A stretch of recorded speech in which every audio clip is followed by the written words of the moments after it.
वळीत पुढच्या बातमीकडे विधानसभा निवडणुकीसाठी शनिवारी मतमोजणीची प्रक्रिया होणार आहे, पण त्याआधीच जिल्ह्यामध्ये ठिकठिकाणी निवडून येण्याआधीच आमदारांचे हार्दिक अभिनंदनाचे फलक लावण्यात आले आहेत आणि या संदर्भात अधिक माहिती आमचे प्रतिनिधी यांच्याकडून घेऊयात। मात्र तत्पूर्वी नाशिकमध्ये सध्या बॅनरबाजी लागलेली पाहायला मिळते आहे, कारण त्याआधीच जिल्ह्यामध्ये मतमोजणीसाठी काही तास शिल्लक राहिलेले आहेत आणि तत्पूर्वी मात्र शहरामध्ये बॅनरबाजी करण्यात आलेली आहे आणि याचा आढावा घेतलेला आहे आमचे नाशिकचे प्रतिनिधी किरण गोटूर यांनी। पाहूयात।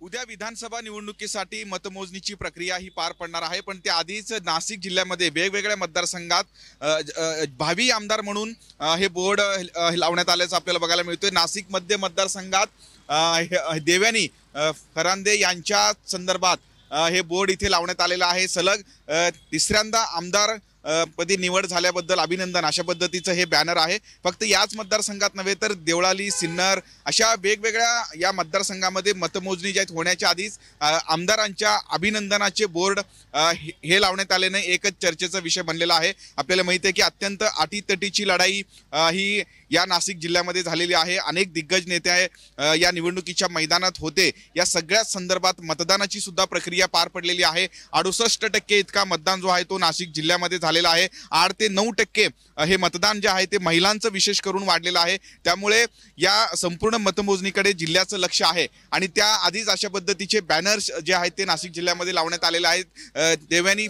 फरांदे यांच्या संदर्भात हे बॅनर आहे।